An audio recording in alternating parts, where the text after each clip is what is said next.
All right, everybody. We are going to start off our I can't say words. We're going to start off our first interview with RubberDuckyAssassin, who's going to have a run here coming up soon. Be sure, if you have channel points, to redeem good luck because Tooper is interviewing him and he's going to need it. All right, you guys take it off.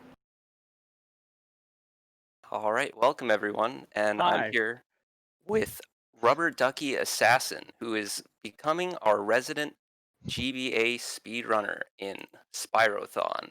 And Hello. this year, um, seems like we've gotten a lot more categories on your leaderboard.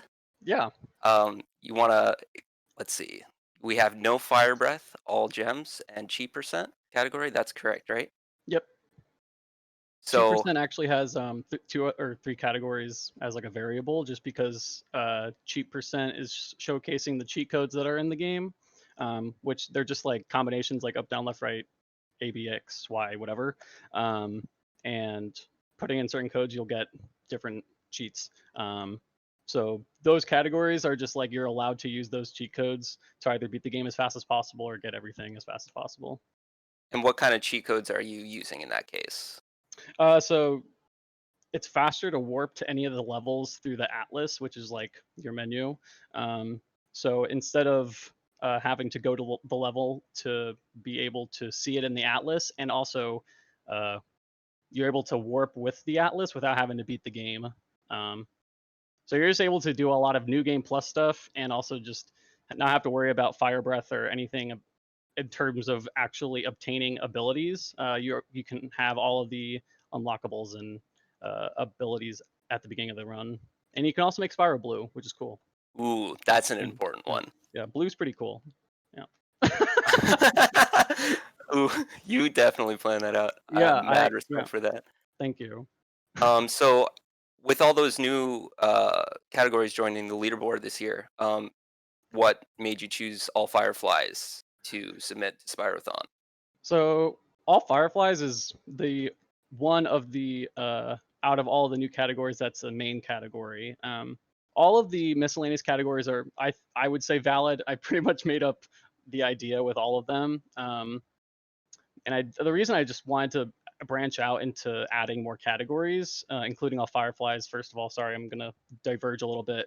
Is Sure. mainly just because the only categories that were on the leaderboards was any percent and 100%, and the differences between the two categories in terms of what you actually need to do. To get those two percentages is completely different. Any percent, you only have to collect 75 fireflies, and that's it. That's the only stipulation. Don't use cheat codes, and you're fine. And 100% is you have to get everything, all 8,000 gems and all 100 fireflies. So going from any percent to 100% is very daunting. At least it was for me. So I found finding other ways to play through the game and uh, learn more and more of those fireflies and more of those gem routes. Um, it helped me, one, get used to learning. So by the time I learned all gems, I had already gotten a relatively okay time in all fireflies. Um, because that was the main category. It was on the Mhm. leaderboards, and it has a little bit more substance to it, other than just collecting all the gems. So all Fireflies really has like that. It you're getting all the main collectibles in the game, and you're not having to worry too much about uh, the things that you don't really need in order to beat the game, like gems or side levels or anything like that. Because there's two other um, characters that we can play as in the game as well. So And that ended up coming up in, I want to say, our any percent relay, right? Or not relay, I guess our short showcase we did back in June. yeah. I got to Yeah. show off some of the new any percent stuff, and there's honestly through learning or playing these categories, like especially all fireflies. All fireflies is probably the category that's given me the most movement optimizations. There's so much more levels I have to run around and play precisely, so it's made my any percent movement a lot easier and a lot. I can also kind of find ways to cut corners and make things a little bit faster for any percent. So that's also really cool about all fireflies. It's really helped me kind of figure out where I can save minuscule and small and big time saves in any category, not just any percent or all fireflies. Sure. And I think I'm trying to remember because like something really hype happened during your run. Was your run the one where you missed a firefly in any percent, and then you were like, oh wait, Probably. I just learned all fireflies, so let me just choose a random one and go for that. Yeah. There's Yeah. definitely so the any percent route. If you ever are showcasing or watching it, there isn't really that many options to get extra fireflies. There is one option. It's very risky to go for it. You'd only really go for it in 100% route or 100% if you're going for world record attempts. But I think what I did is I just didn't get a firefly in a level. So I decided to get either the first firefly that you're supposed to skip, or I just got like an imp or something. It definitely has helped a lot. I've also learned a couple task strats that I've kind of picked up on through scouring YouTube for task videos of Season of Flame. So I'm gonna hopefully be able to pull those off in the run tonight. Ooh, wait. Can we know like a sneak peek of what specifically you're going to be aiming to do, or you want to save that So for the run? yeah, I don't mind giving some hints. So basically, in the first one of the first levels of the game, we're going to one of the this game is really like if you played this game before, you're pretty familiar with the imps in this game. In the first level that we see them, they're going like we have a pretty consistent way to beat them. It's been known for a while. But the other imp minigame that we have is a lot harder. The stage is a lot bigger, and um, the manipulation just wasn't really that aware. Like we really weren't aware of the manipulation for them. But after grinding the level and watching some task videos of that level specifically done, I was able to warp the task strat a little bit to make it more humanly possible and save about like roughly make the minigame consistent, but also save about a minute by making it consistent. It also looked really cool. So The important part, right? yeah. So now, I guess with all these new categories being added to Season of Flame, there's a lot more to be playing in that game. So what is that?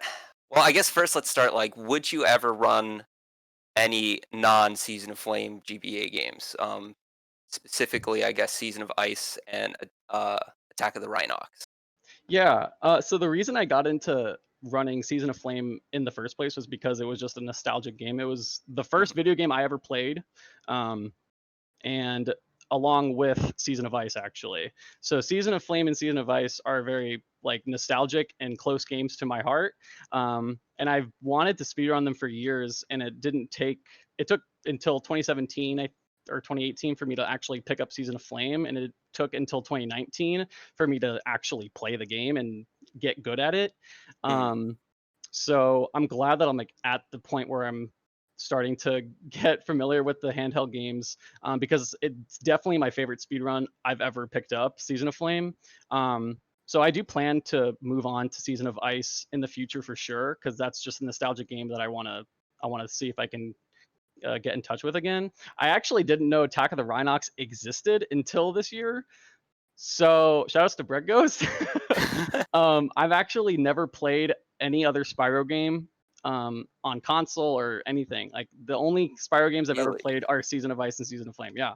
Wow, that's So actually you are a unicorn in this community, I feel like. yeah. So I'm definitely a little weird over here, but I definitely want to branch out more for sure. Attack of the Rhinox is really fast paced and really Mm, cool. I just didn't have that connection with it. So maybe after I pick up Season of Ice and enjoy it, maybe I'll want to pick it up after that, you know? right, and speaking of Season of Ice, I guess that's the game I primarily run of all the GBA games. Hmm. Do you wanna talk about the differences between those games and why you started off with Season of Flame rather than Season of Ice? I think for me, that's probably a little obvious, Yeah. but, So the differences between Season of Ice and Flame, if you look at the games, you can honestly kind of look at them and get a little confused between which is which. They look relatively same. The level designs and everything is just a little bit of an upgrade as a whole. Obviously, it's the second game, so it's going to look a little better. But the way the game plays in Season of Ice is very, it's just very strange to put it. Wait, what do you mean by honestly can't. strange? So whenever you were to jump, so if there's a ram jump, you jump and the distance from that jump is so much farther and so much longer and easier to bonk on things comparative to Season of Flame. The camera is also very far zoomed out on Season of Flame comparative to Season of Ice, so it's a lot easier to see where we're going and the distance of how far we're going to be jumping. There's also we don't collect fairies in this game. We collect fireflies, and which they have a whole completely different property that fairies did in the game, because fairies were stand still, they were frozen in a crystal. In this game, they're fireflies, and you can actually manipulate kind of where they go once you spawn them, or if they're already spawned. There's ways that we'll go about collecting them to make it a little bit faster throughout the run. Just to put it short. Yeah, I think what's always been interesting to me about those games, and I guess you wouldn't know this, right? Because in like the OG Spyro games, 2 and 3 are very similar in terms of their movement technique, and Okay. 1 is kind of just off to the side. And I feel like from what I've seen of Attack on the Rhinox and Season of Flame, those are like a lot more comparable. And then you just have Season Ice, which feels like an unfinished game almost. Yeah, absolutely. A fun thing about Season of Ice is I was actually rushed, like very, very Yeah, rushed. So it shows. definitely Season of Flame was like their more like they worked on it, they fixed it, and they just kind of transferred that engine over to Attack of the Rhinox, because that gameplay is it's just way easier to understand and get used to. So those are the two. That's like definitely the main difference, and that makes a lot of sense. I actually didn't know that for sure about the main Spyro games, but yeah, it definitely plays completely different. Yeah. I don't like Season of Ice. That's a fun fact about me. So I'm hoping to make the jump over to the other GBA games too. Definitely welcome. The games are super fun. So So if I was like trying to jump into specifically Season of Flame, where do you think I should start? I always tell people to start wherever they feel comfortable with. If you're more familiar with the game, you can start with all fireflies or all gems. If you want to start getting more used to the whole levels and more of the game instead of just any percent, because getting used to just any percent makes it harder to learn other categories. So I definitely recommend trying to, maybe if you're going to do any percent, maybe also learn No Fire Breath from time to time. Do a run of that, just so that you're getting used to trying other stages and other fireflies and other routes, because every route in every category has a different route. So it's pretty cool. Yeah, it looks super cool, and I'm super excited to see your run. That'll be we have 2 runs in between. I'm not positive what your exact start time is. Do you know the general start time? I believe it's at around 9:45 Central Time, but Well, we'll varies. definitely join you then, and it's been great Yes. talking with you. Thank you guys And so good luck on much. your run. Thank you.